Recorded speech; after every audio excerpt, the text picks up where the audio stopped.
Though Bishop Polk had won the race for Columbus, Grant had been by no means willing to admit that this gave the Confederates any permanent claim to the place. Within the week, having occupied Podunk, he had written Fremont, "If it were discretionary with me, with a little addition to my present force, I would take Columbus." The Pathfinder made no reply to this, but, when he took the field at last, marching against the victors of Wilson's Creek, he had his adjutant order Grant to feign against Polk to prevent that general from reinforcing Price. In doing this, Grant was to make a show of aggression along both sides of the Mississippi, keeping his troops constantly moving back and forward without, however, attacking the enemy. Also, in accordance with orders on November 3rd, the day that Fremont left Springfield, relieved of command, and Winfield Scott left Washington retired, Grant sent a column southward, west of the river, to assist in an attempt to bag or destroy a force under M. Jeff Thompson, reported down near the Missouri Boot Heel, in the St. Francis River area. 2 days later, a dispatch informed him that Polk was definitely sending reinforcements to Price. Marching back and forward, not having sufficed to immobilize the bishop, Grant now was ordered to make a demonstration against Columbus itself.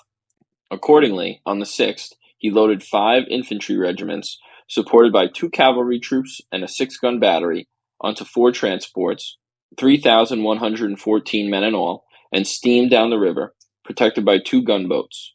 9 miles below Cairo, tied up for the night against the eastern bank, he received a report that Polk had ordered a strong column to cut off and destroy the troops Grant had sent to do the same to Thompson. The message had arrived at 2 o'clock in the morning, and within the hour Grant made his decision. Instead of a mere demonstration, he would launch a direct, all-out attack on Belmont, the steamboat landing opposite Columbus, where the enemy column was reported to be assembling. At dawn, the downstream approach got underway, the troops experiencing the qualms and elations of facing their first test under fire. Their emotions perhaps would have been less mixed, though probably not less violent, if they had known that none of the conditions their commander assumed existing at or near Columbus were true. Polk had no intention of reinforcing Price, nor was he preparing a column to bag the force that supposed itself to be pursuing Thompson, who, for that matter, had retired from the field by now. Far from being a staging area, Belmont was only an observation post, a low-lying 3-shacked hamlet dominated by the guns on the tall bluffs across the river and manned by 1 regiment of infantry, half of which was on the sick list, 1 battery of artillery, and a scratch collection of cavalry, unaware that the drama in which they were taking part was in fact an intelligence comedy of errors. Grant's men came off their transports at 8 o'clock, 3 miles above Belmont, their debarkation concealed by a skirt of timber. While the gunboats continued downstream to engage the batteries on the Columbus Bluff, the troops formed a line of battle and marched southward toward the landing, skirmishers out. Presently, the guns of the naval engagement, booming hollow across the water to their left, they came under heavy musket fire, out in front.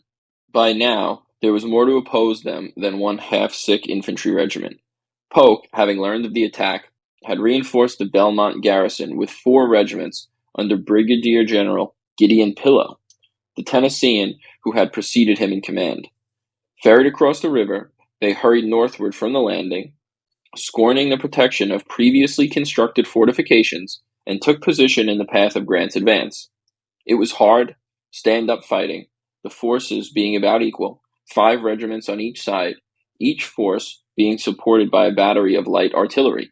The Federals had the initiative, however, and they had Grant, who was something rare in that or any war, a man who would actually learn from experience. 3 months before, he had made a similar advance against an enemy position reported held by Colonel Thomas Harris and his command, and as Grant drew closer, mounting the ridge that marks the camp, my heart kept getting higher and higher until it felt to me as though it was in my throat. He kept his men going, he said, because I had not the moral courage to halt and consider what to do. Then, topping the rise, he found the camp deserted, the enemy gone. My heart resumed its place. It occurred to me at once that Harris had been as much afraid of me as I had been of him. This was a view of the question I had never taken before. but I had never forgot it afterwards. He did not forget it now. Leaving 5 companies near the transports as rear guards, he put the rest in line and pushed straight forward, his 6 guns barking busily all the while. Under such pressure, the Confederates gave ground stubbornly, until, after about 2 hours of fighting, the Federals roaring down among them in the vicinity of the camp, they broke, giving way completely, and took off for the rear in headlong panic. Here, on a narrow mud-flat, left by the falling river and protected by a steep low bank, they found shelter from the humming bullets. Don't land," they called out to reinforcements arriving by boat from Columbus. "We are whipped, go back." They spoke too soon.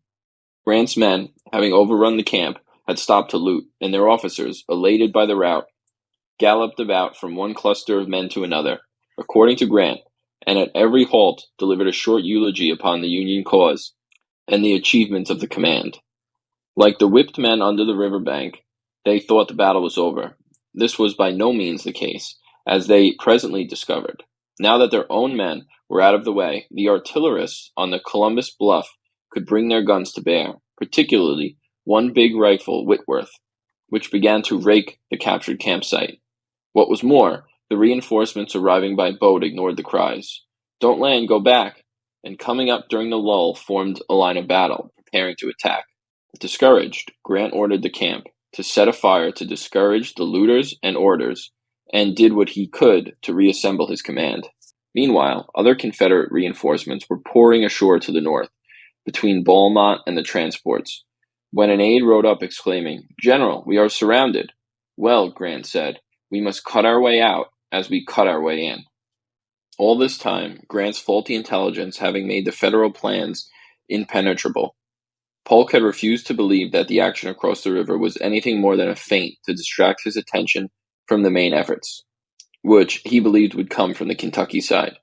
Columbus was a prize worth bleeding for, but it made no sense, as far as he could see, for the enemy to launch a serious attack against Belmont, a place not only worthless in its own right, but obviously untenable, even if taken, under the frown of batteries on the bluff across the river. Therefore, after sending the 4 regiments at the outset, he had refused to be distracted. Now, though, the attack from the east not having developed, and Pillow having been flung back to the landing, Polk sent Brigadier General F. B. Cheatham with 3 more regiments and crossed the river himself to see how they fared. With 5,000 angry, vengeful Confederates on the field, including those who had rallied after cowering under the bank, Grant's elated but disorganized 3,000 were going to find it considerably harder to cut our way out, no matter how bravely the words were spoken, than they found it to be, to cut our way in. In the end, however, that was what they did, though at the cost of abandoning most of their captured material, including 4 guns, as well as many of the non-walking wounded and 1,000 rifles which the defenders afterwards garnered from the field. Grant had held back no reserves to throw into the battle at critical moments, but he performed more or less as a reserve himself, riding from point to point along his line to direct and animate his troops, except for 1 regiment, which was cut off in the fighting and marched upstream to be picked up later. He was the last man aboard the final transport. The skipper had already pushed off, but looking back he recognized the general on horseback and ran a plank out for him. Polk saw him too, though without recognition, from the nearby skirt of timber which he had screened the debarkation. The bishop, seeing the horseman, said to his staff, "There is a Yankee. You may try your marksmanship on him if you wish," but no one did. Grant already had 1 mount shot out from under him today. When he chose another, he chose well. The horse, which Grant said, seemed to take in the situation, put its 4 feet on the lip of the bank, tucked its hind legs under its rump, and without hesitation or urging, slid down the incline and trotted up the gangplank. That ended the Battle of Belmont, and though the casualties were about equal, something about 600 on each side, killed or wounded and captured, it followed in general the pattern of all the battles fought that year. The attackers achieved initial success, the defenders giving way to early panic, until suddenly the roles were reversed, and the rebels were left in control of the field, crowing over Yankee cowardice. At Belmont, as at Bull Run, and especially as at Ball's Bluff, which it so much resembled. The repulsed troops having narrowly missed an annihilation at the end, there were indications of blundering and ineptness. The victory is complete, Grant asserted in dispatches, but 2 days after the battle, the Chicago Tribune editorialized, "The disastrous determination of the Cairo expedition to Columbus is another severe lesson on the management of this contest with the rebels. Our troops have suffered a bad defeat. The rebels have been elated and emboldened, while our troops have been depressed, if not discouraged." The following day, in printing the casualty lists, the editor added, "It may be said of these victims, they had fallen, and to what end?" To what end indeed? And now began the talk of Grant the Butcher. This was no victory, not a single tactical advantage had been won. He just went out and came back, losing about as many as he killed. Yet certain facts were there for whoever would see them. He had moved instead of waiting for fair weather. He had kept his head when things were all against him, and he had brought his soldiers back to base with some real fighting experiences under their belt. They had watched him alongside them, where the bullets flew the thickest, and had cheered him riding his trick horse up the gangplank, the last man to leave the field. What was more, they knew the expedition had been designed in the first place to save the lives of their friends in the supposedly threatened column out after Thompson, and they knew now that if they were ever thought to be trapped, Grant himself would come to get them out.